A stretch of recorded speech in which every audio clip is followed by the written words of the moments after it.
तुम अगर कमजोर रहोगे तो तुम्हारा शोषण होगा। यह न्यूटन का चौथा नियम है। शिक्षा का पहला उद्देश्य है व्यक्ति के दिमाग को जिंदा करना, जिंदा। और एक जिंदा दिमाग का सबसे बड़ा लक्षण है क्यूरियोसिटी।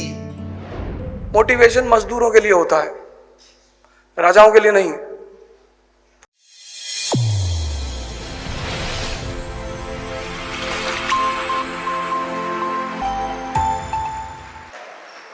जय हिंद, इलाहाबाद।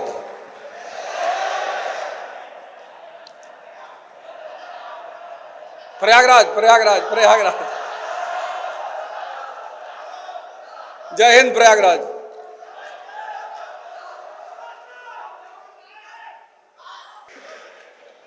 तो आज की सेमिनार की शुरुआत प्रयागराज से ही शुरू करूंगे।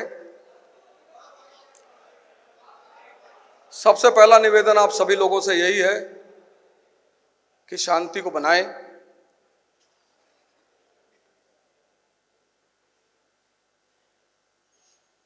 इस शहर का ऐतिहासिक से ज्यादा पौराणिक महत्व है। आज हम दो चीजों पर चर्चा करेंगे। एक तो सिविल सेवा की तैयारी को चर्चा करेंगे, एक सामान्य शिक्षा पद्धति पर चर्चा करेंगे।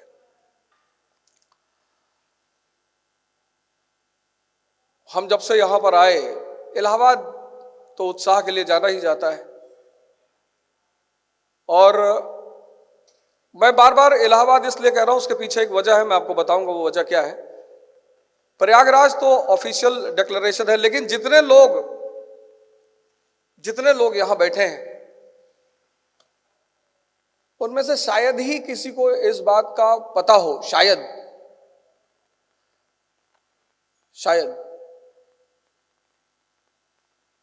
कि भारत के किस ग्रंथ में पहली बार प्रयागराज का उल्लेख है। कोई कोशिश करेगा?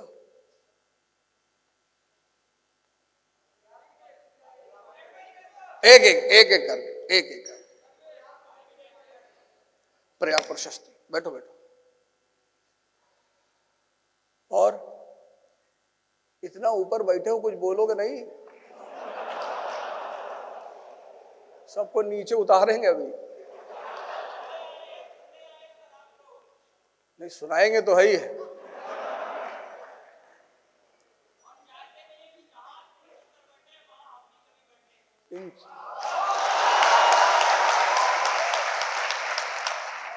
लेकिन जहां पुलकित सर बैठे हैं वहां की शुरुआत कैसे हुई, मैंने कहा ना हम इसी चीज पर चर्चा करेंगे कि शिक्षा का जो मुख्य उद्देश्य है वो पढ़ना नहीं है। आज ये जहां बैठे हुए हैं उसके पीछे सिर्फ पढ़ाई की भूमिका नहीं है। सबसे ज्यादा मेहनत करने वाले छात्र आज भी भारत में अगर कहीं हैं तो प्रयागराज में है। हमारे एक सीनियर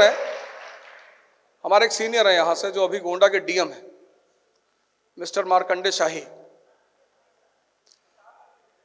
हाँ, प्रतापगढ़ के रहे। वो बेसिकली देवरिया के रहने वाले हैं, लेकिन मैंने अपने छात्र जीवन काल में उतना मेहनत करने वाला और उतना कॉन्फिडेंट इंसान नहीं देखा। बहुत सामान्य घर से आते हैं, और एमपी का जब वो इंटरव्यू देने गए, एक बहुत छोटी सी घटना आपको सुना रहा हूं उन्हीं से संबंधित, कि जब वो एमपी का इंटरव्यू देने गए मध्य प्रदेश का, तो मध्य प्रदेश का जो कमीशन है वो इलाहाबाद के लोगों से थोड़ा सा अलर्ट रहता है, जानता है कि पढ़ने वाले लोग हैं। तो पहली बार कमीशन ने कहा कि जो बोर्ड मेंबर थे वहां पे, कि जब आप कुछ भी दोगे नंबर तुम्हें पता है हम कितना देंगे। और 5 नंबर देने के बावजूद चौथी रैंक थी, ये उनकी स्थिति थी।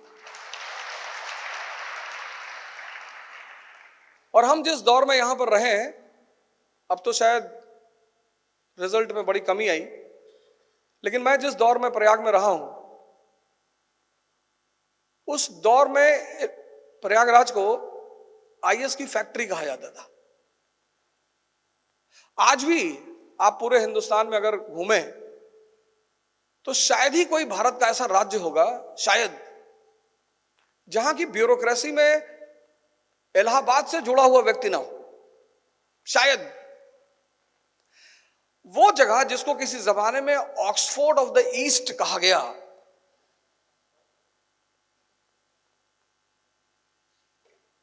वो जगह जिसको किसी जमाने में ऑक्सफोर्ड ऑफ द ईस्ट, वो जगह जो किसी जमाने में आईएस की फैक्ट्री,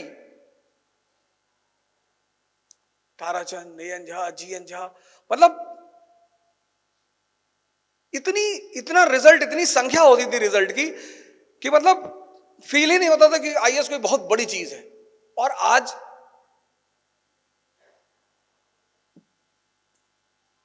आज उस जगह की गरिमा में गिरावट आई।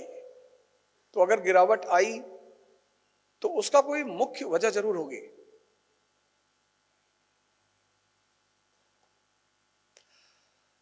जापान दुनिया का एक ऐसा देश है, एकमात्र एशिया का, जहां सिर्फ 14 साल गुलामी रही, बस सिर्फ। भारत 100 साल, 1757 से 1857, 100 साल भारत को पता ही नहीं चला कि वो गुलाम है। और अगले 50 साल 1857 के बाद भारत के नेताओं को इस बात की जद्दोजहद करनी पड़ी कि वो लोगों को समझा सकें कि वो गुलाम है।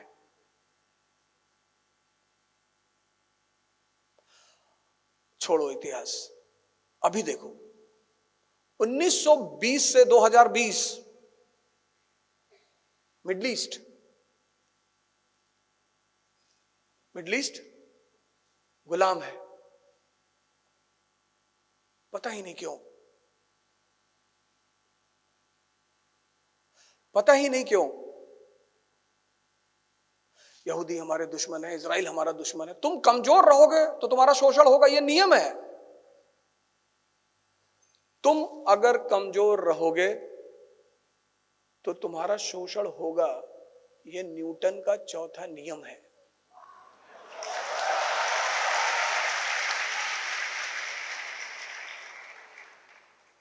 बता नहीं पाए, हमसे कहा आवत भाई बता दीजिए, हमने कहा बता देंगे, टेंशन मत लो, एकदम से परेशान मत। ये न्यूटन का चौथा नियम है। यहां आप कमजोर हैं और सौभाग्य से अगर आप समृद्ध भी हैं। भारत को देखो, लगातार विदेशी आक्रमण का इतिहास, शक, कुषाण, हूण, मंगोल, मुगल, ईरानी, अफगानी और आज आतंकवादी अजमल कसाब। क्यों? समृद्ध, सोने की चिड़िया। अगर आपका महल जैसा घर है, महल जैसा, और दुनिया की सबसे महंगी महंगी कारें आपके पास हैं और आप 1000 करोड़ के मालिक हैं, लेकिन आपका घर, आपके घर के चारों तरफ झोपड़पट्टी, तो जिस दिन भी आप कमजोर पड़ेंगे वो झोपड़पट्टी के लोग आपके घर में कूदेंगे। नहीं? हाँ, भारत जब जब कमजोर पड़ा, मौर्य साम्राज्य का पतन हुआ, मौर्य साम्राज्य का पतन हुआ और अर्थव्यवस्था चरमोत्कर्ष पे, साम्राज्य का पतन, तो शक अंदर आए, कुषाण अंदर आए। ये भारत की स्थिति है। गुप्त साम्राज्य का पतन हुआ, हूण। राजपूत काल में भारत को देखने वाला ही कोई नहीं, महमूद आता था, लूटता था, चला जाता था। दूसरे को दोष देने का मतलब है अपनी कमियों से दूर भागना।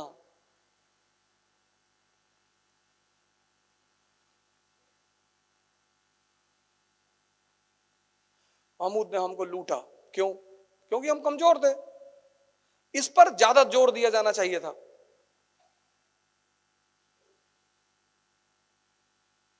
हमने उस पर ध्यान नहीं दिया। हमने किस पे ध्यान दिया? महमूद ने हमको लूटा, तो क्यों? तैमूर लेम 1398 क्यों? नादिर शाह 1739 क्यों? जब जब हम कमजोर हुए तब तब इन लोगों ने इस देश को लूटा। तो इस देश को किससे बचाना है? कमजोरी से।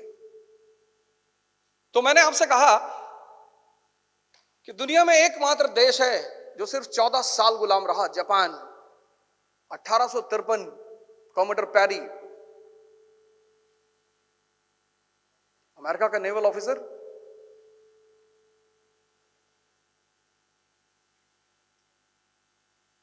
जापान की सरकार को बाध्य किया उसने एक्स्ट्रा टेरिटोरियल राइट पर सिग्नेचर करने के लिए। इतिहास एक ऐसी कहानी है जिसका उद्देश्य है शिक्षा देना। यह देश इसलिए महान है कि इसने अपनी सारे दर्शन को कहानियों में बदल दिया। बाद में क्या हुआ? लोगों ने कहानियां पकड़ ली, दर्शन भूल गए। जापान, बहुत पहले एक गाड़ी आती थी, आज भी उस नाम की गाड़ी आती है, जेन स्टीलो।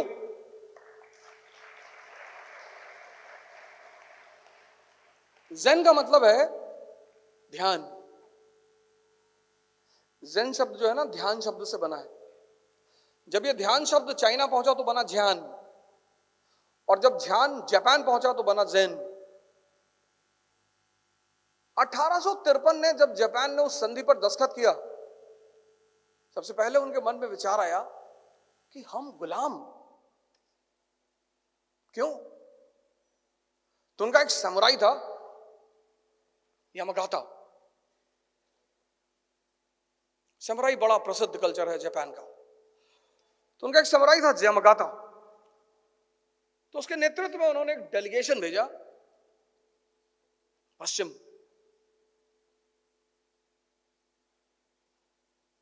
कहा जाओ पता करके आओ कि हम क्यों हारे। वो डेलीगेशन 14 साल पश्चिम के देशों में घूमा। 14 साल। 14 साल बाद जब वो जापान वापस आया डेलीगेशन, तो उसने कहा सर हमारे और उनके बीच में 3 अंतर हैं। बोले पहला, बोले आर्थिक संरचना, इकोनॉमिक स्ट्रक्चर। उनके पास एक आधुनिक इकोनॉमिक स्ट्रक्चर है जिसके 2 आधार स्तंभ है, कैपिटलिज्म और इंडस्ट्रियल रेवोल्यूशन। बोले अच्छा, दूसरा? बोले सर पॉलिटिकल स्ट्रक्चर, उसके भी 2 आधार स्तंभ है, पार्लियामेंट और मैन मेड कॉन्स्टिट्यूशन। बोले तीसरा? बोले सर तीसरा वाला तो सबसे बड़ा है सर, उसके बिना तो कुछ संभव ही नहीं।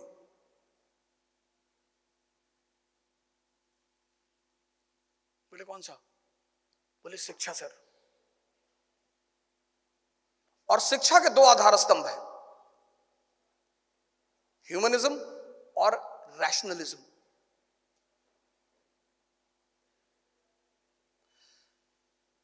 किसी भी देश, किसी भी समाज, किसी भी व्यक्ति को अगर महान बनाना है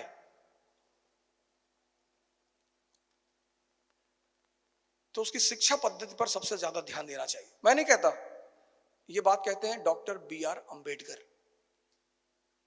उनका एक बड़ा प्यारा कथन है कि शिक्षा शेरनी का दूध है, ज्ञान। जो उसे पी लेता है ना, वो दहाड़ना शुरू कर देता है। अगर जापान 14 साल तक, अब इस कहानी को सुनाने के पीछे वजह क्या है कि जहां भी कमजोरी है ना, वहां पे सबसे पहला काम है स्वमूल्यांकन, सेल्फ इंट्रोस्पेक्शन। तो अब जापान से हम सीधे प्रयागराज पे आएंगे कि जब इतनी मेहनत करते हैं यहां के लड़के, इतनी मेहनत,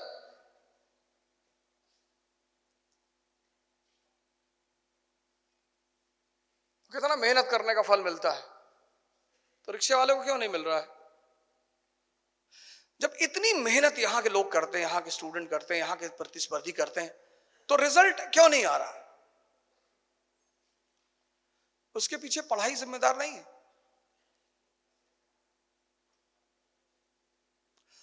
उसके लिए जिम्मेदार एक बहुत जरूरी चीज है।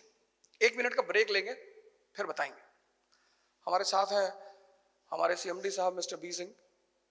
तो मैं चाहूंगा कि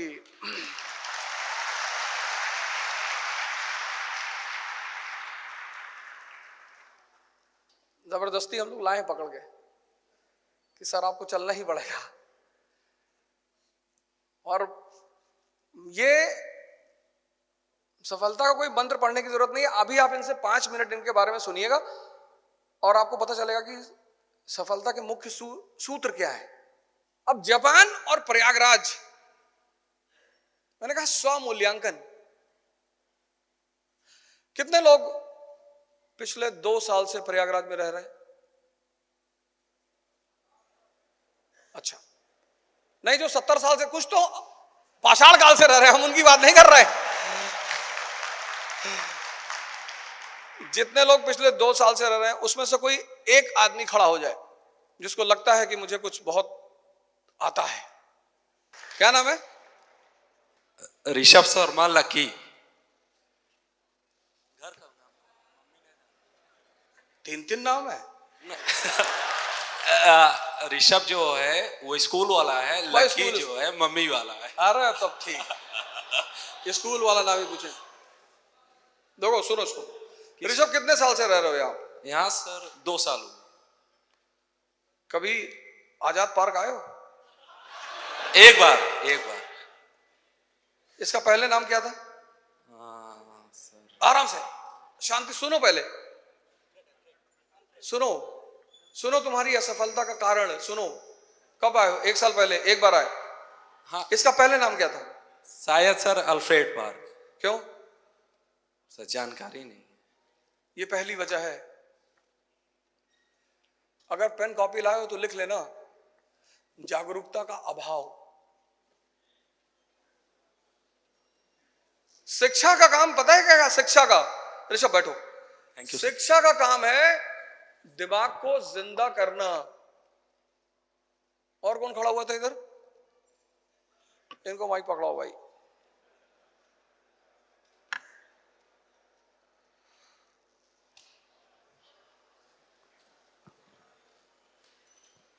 क्या नाम है? साकेत मिश्रा। शातिर? साकेत मिश्रा, साकेत। अच्छा साकेत, अच्छा। जी सर। कहाँ के रहने वाले हो? सर इलाहाबाद के ही हैं। प्रयागराज बोलो, प्रयागराज। जी सर।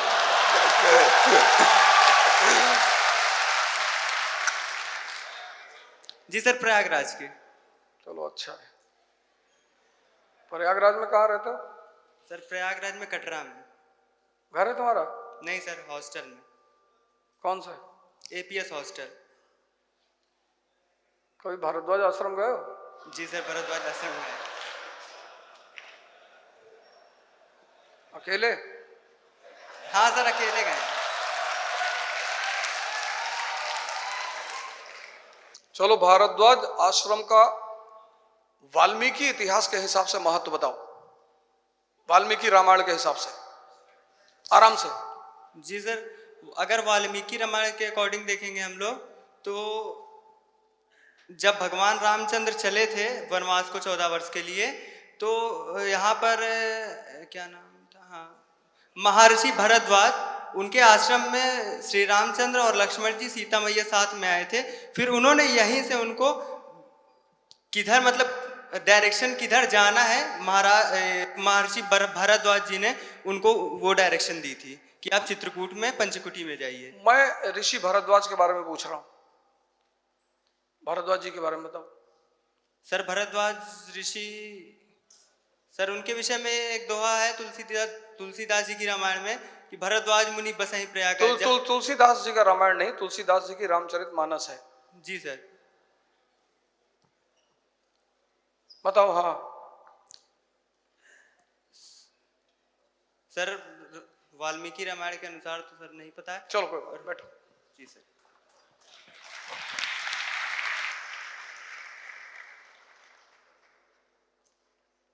अठारह 1870 में ऋषभ, बैठो, 1870 में प्रिंस अल्फ्रेड हिंदुस्तान आए थे, रानी विक्टोरिया के बेटे थे। उनके सम्मान में इसका नाम पड़ा था अल्फ्रेड पार्क।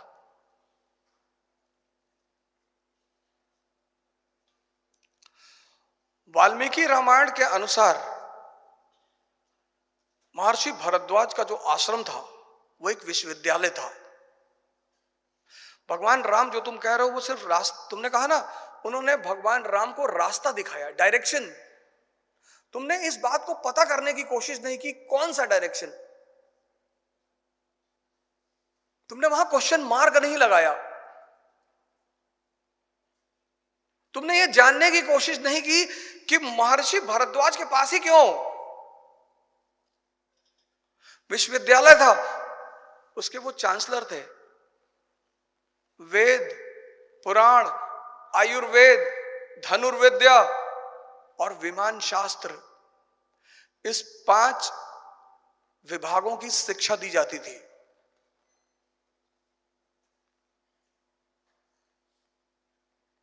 शिक्षा का एक महानतम केंद्र था। शिक्षा का पहला उद्देश्य है व्यक्ति के दिमाग को जिंदा करना, जिंदा। और एक जिंदा दिमाग का सबसे बड़ा लक्षण है क्यूरियोसिटी, जानने की लालसा। तुम आज जबरदस्ती क्यों पढ़ रहे हो? तुम में से बहुत सारे लोग हैं जो जबरदस्ती पढ़ रहे हैं क्योंकि क्यूरियोसिटी का अभाव है। इतना बड़ा शहर प्रयागराज, पौराणिक महत्व। कहते हैं कि जब सृष्टि की रचना हुई, प्रा मतलब बड़ा, याग मतलब यज्ञ, तो ब्रह्मा जी ने एक बहुत बड़ा यज्ञ किया यहां पे। ब्रह्मा जी खुद पुरोहित, भगवान विष्णु यजमान।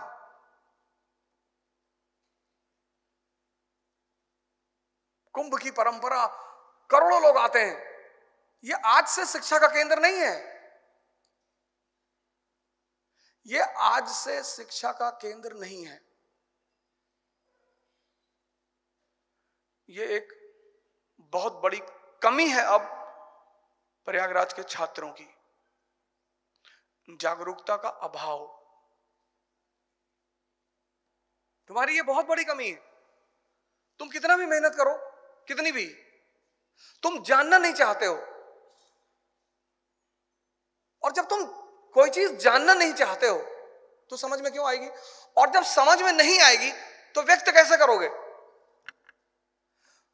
अभिव्यक्ति किसकी है? समझ की। अभिव्यक्ति रटने की नहीं होती। जिस देश में सबसे ज्यादा युवा हो और वो भी सबसे ज्यादा शिक्षित, वो देश जातिवाद का शिकार हो जाए, संप्रदायवाद का शिकार हो जाए, असंभव, असंभव।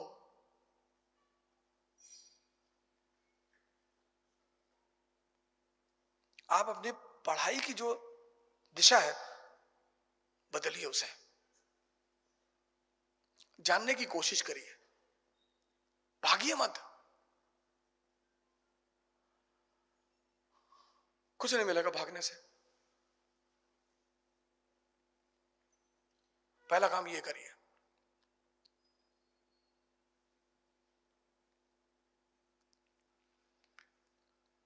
कुछ होगा ही नहीं भागने से।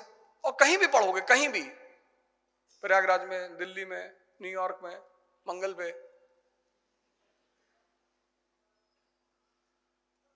तुम्हारे अगर जानने की इच्छा नहीं है। मैंने कहा ना, जापान 14 साल, 1853 में गुलाम हुआ, 1867 में मेजी रेवोल्यूशन, क्रांति का डाली, इंटरनल। दुनिया का एकमात्र देश है जहां पे क्रांति नहीं हुई, जैसे फ्रांस की क्रांति, रूस की क्रांति, ऐसी कोई क्रांति नहीं हुई और वो देश आधुनिक पथ पे चल रहा है। भारत भी एक देश है।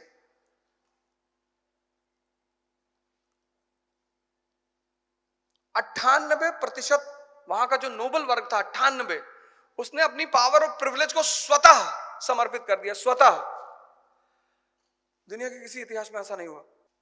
दूसरा, पहले तो जागरूकता, दूसरा युवा जो अवस्था है ये संघर्ष के लिए है। हमारे समाज में संघर्ष वर्ग को, शब्द को बड़ा बुरा माना जाता है। ऊर्जा की अवस्था है ना, ऊर्जा। युवा मतलब ऊर्जा। संघर्ष की अवस्था है, संघर्ष। अब संघर्ष तुम दो तरह से कर सकते हो। एक दुर्योधन की तरह रो रो कर, मामा चुप हो जा, बार बार मामा मामा करता रहता है। तुम अगर अंबेडकर जी की जीवनी पढ़ो, किसी आदमी को क्लास के बाहर बाहर बिठा दिया जाए, अभी आपको यहां कोई कुछ बोल दे तो 15 लड़का लेके बाहर खड़े हो जाओगे तुरंत कि निकलो। कि रूम नंबर 18 के पीयूसी में रहते हैं, अखंड सिंह रहते थे उसमें। अच्छा,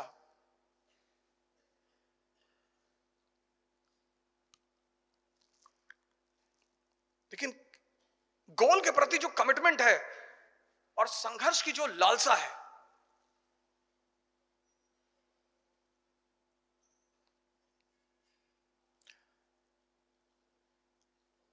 एक संघर्ष तुम कृष्ण की तरह कर सकते हो, मस्त, किसी भी कंडीशन में। उस स्थिति को पाना ही तपस्या है। हम सब तो मिडिल क्लास के हैं, ज्यादातर लोग, मैं तो मिडिल क्लास से हूं, आप में से भी बहुत ज्यादा लोग मिडिल क्लास के होंगे। राम तो राजा के घर गए हैं, लेकिन 14 साल संघर्ष कर रहे हैं ना। ये नियम है, ये नियम है, नियम। इसीलिए कुंभ का आयोजन किया गया। और कुंभ का आयोजन किस ग्रह से जुड़ा हुआ है? कुंभ का जो आयोजन इलाहाबाद में होता है वो किस ग्रह से जुड़ा हुआ है? बृहस्पति। और बृहस्पति कितना वर्ष लगाता है सूर्य के चक्कर करने में? 12।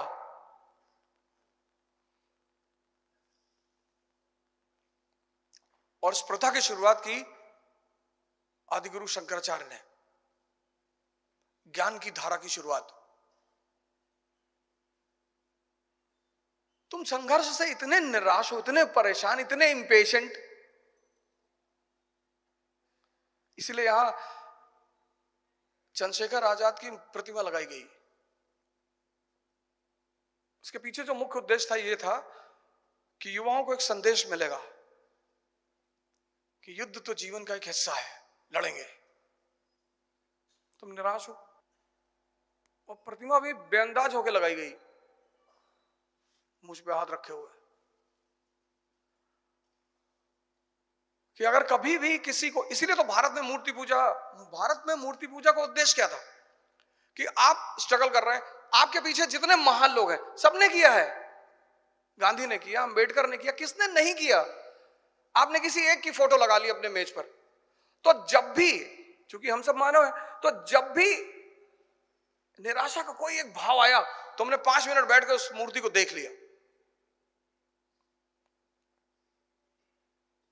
और अगर आपने उस व्यक्ति की जीवनी पढ़ रखी है तो उस व्यक्ति की पूरी कहानी आपके दिमाग में एक बार रिवाउंड कर गई।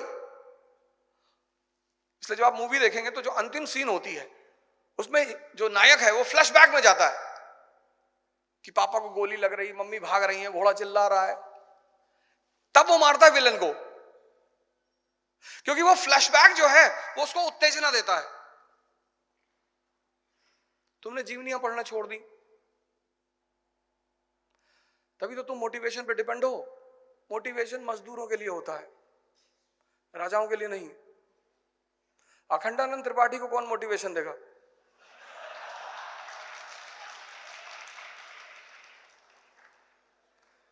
जब पूंजीवाद की शुरुआत हुई और मजदूरों ने फैक्ट्रियों में काम करना शुरू किया, राजा मतलब जिसके अंदर मोटिवेशन जन्म से है कि कब्जा कर लेंगे, और मजदूर, तो जब पूंजीवाद की शुरुआत हुई तो मजदूर निराश हो जाते थे कि कितना काम करें, कितना।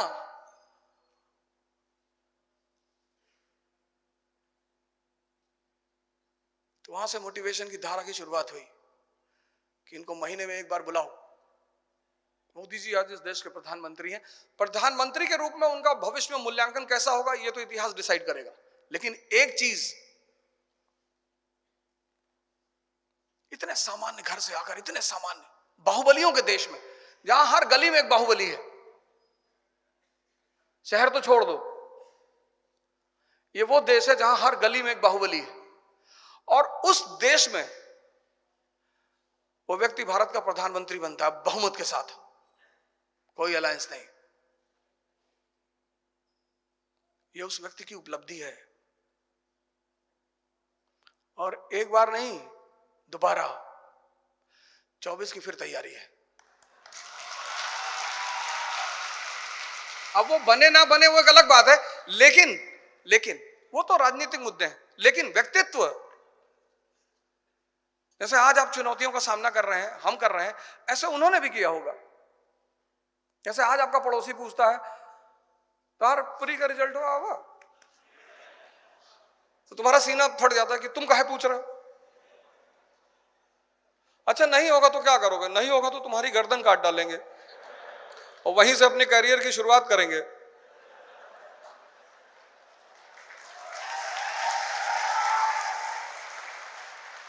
ऐसा कहना नहीं है, नहीं तो रिकॉर्ड कर लेगा। ऐसा सोच के मुस्कुराना है।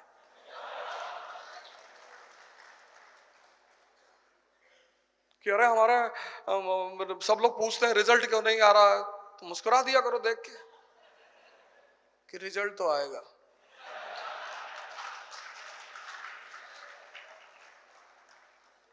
तुम शिशुपाल वध देखो महाभारत में, कृष्ण तुमको मुस्कुराते हुए नजर आएंगे। शिशुपाल गाली दिए जा रहा, मुस्कुरा रहे हैं, जबकि आमतौर पे एक सामान्य आदमी क्या करेगा? कोई गाली देगा तो वो भी पलट कर देगा। मुस्कुरा रहे हैं, निकाले मैगजीन लगा है, लोड किए। तुम गुस्सा हो जाते हो, क्रोधित हो जाते हो जब कमजोर रहोगे। अभी रामचंद्र जी पागल है, जंगल में भटक रहे हैं, ताकत का राजा घर में पैदा हुए थे, लेकिन भगवान कैसे बने? संघर्ष की वजह से। तो दूसरा सबसे अहम हिस्सा है जीवन का संघर्ष। तो पहली चीज जागरूकता और दूसरी चीज संघर्ष, लेकिन संघर्ष करने के लिए ताकत चाहिए। अंतिम बात, तीसरा पॉइंट,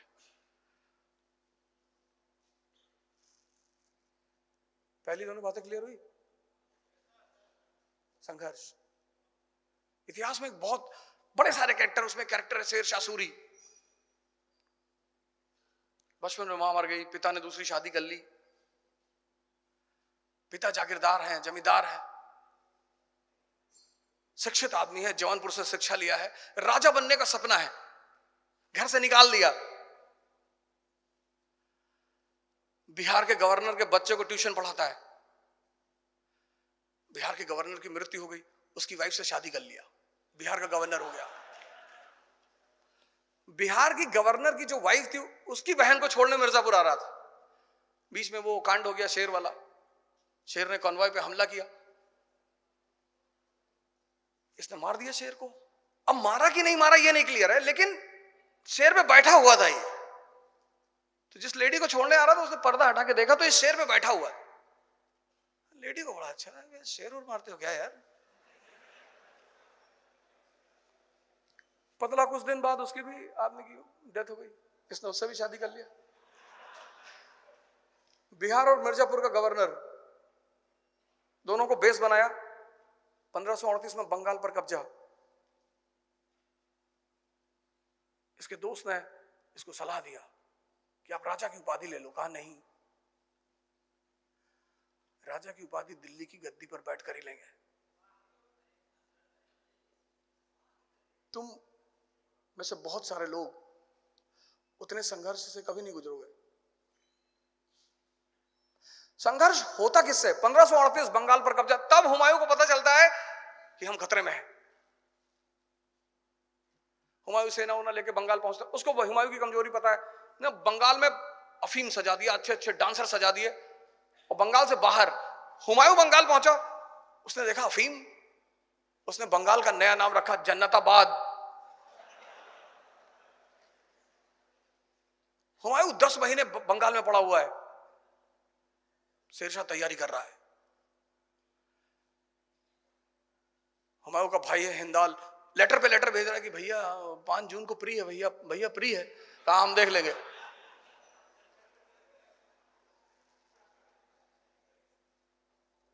हिंदाल ने अपने आप को हिंदुस्तान का राजा घोषित कर दिया। वहां से निकलता है वो, चौसा में उसको शेरशाह से मुलाकात होती है। 1539 बैटल ऑफ चौसा। दोनों सेनाएं आमने सामने, 3 दिन। तीसरे दिन शेरशाह अपनी आर्मी लेता है, डोरा डंडी, बैटलफील्ड से बाहर। हुमायूं ने पूछा क्या हुआ? कहा ये बगल में कोई कबीले का सरदार है, उसने इनको गाली दिया, उसी को दंडित करने जा रहा है। हुमायूं के पास कितना अच्छा मौका था शेरशाह पे हमला करने का, मौका छोड़ दिया। जीवन में मौके कभी मत छोड़ो। शेरशाह ने रात्रि हमला किया, नाइट अटैक।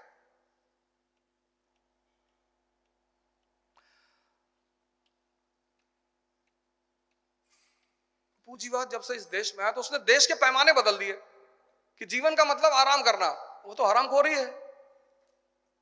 कलाम साहब अंतिम तक क्लास लेते रहे। संघर्ष कैसे होगा? संघर्ष होगा एक शक्तिशाली मन से, दिलबाग गुटखा खाने से नहीं होगा।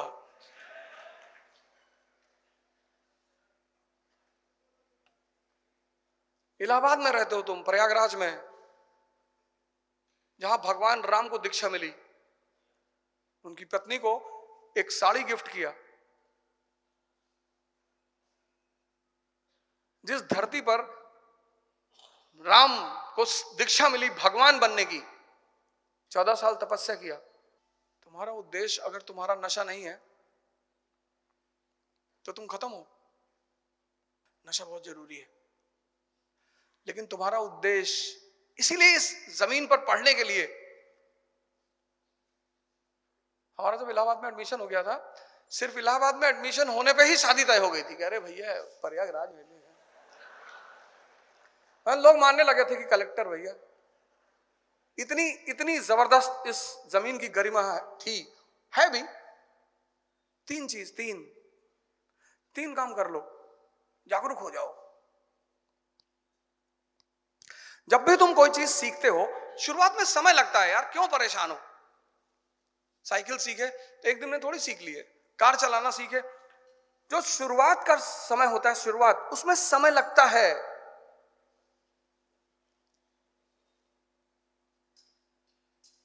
इसको जिंदा करो। पहला काम ये करो,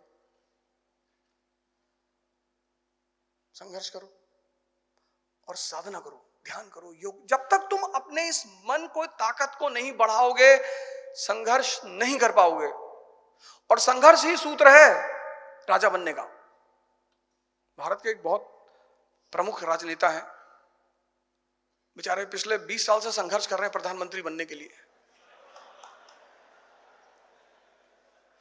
मैं उनकी इस धैर्य और ताकत को सलाम करता हूं। क्या बात है, पता नहीं, शायद कपालभाति होती करते होंगे, लेकिन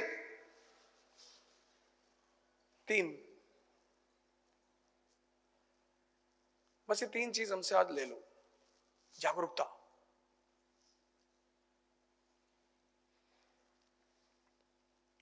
अगर तुम किसी भी विषय को पढ़ रहे हो, जैसे तुमने फंडामेंटल राइट खत्म किया चैप्टर, तो खत्म करने का मतलब यह है तुम तथ्य भूल जाओगे। हम भी जब क्लास लेते जाते हैं तो तथ्यों को देखकर ही जाते हैं। कई बार ऐसा हुआ कि क्लास में लड़कों ने तथ्य पूछ लिया, नहीं आता तो बोले यार कल पता करके बताएंगे। तथ्य तो व्यक्ति भूलता ही है, कॉन्सेप्ट। तुम साइकिल चलाना सीखे, 10 साल साइकिल नहीं चलाए, साइकिल चलाना भूल जाओगे? नहीं। जागरूक होकर पढ़ो, जागरूक होकर। संघर्ष जीवन है,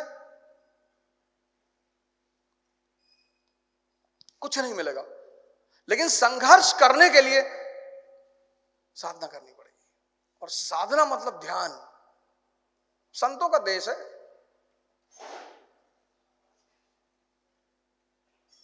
कभी 150 रुपए का नोट देखे हो बाजार में? नहीं, क्योंकि 150 का असली नहीं आता। जिसका असली होता है उसी का नकली होता है। मैं आशा करता हूं कि आप सभी लोग, जितने लोग तैयारी से सीधे तौर पर जुड़े हुए हैं, उन लोगों ने इस सेमिनार की जो विशेष तत्व रहे उससे लाभ लेने का कुछ ना कुछ प्रयास किया होगा।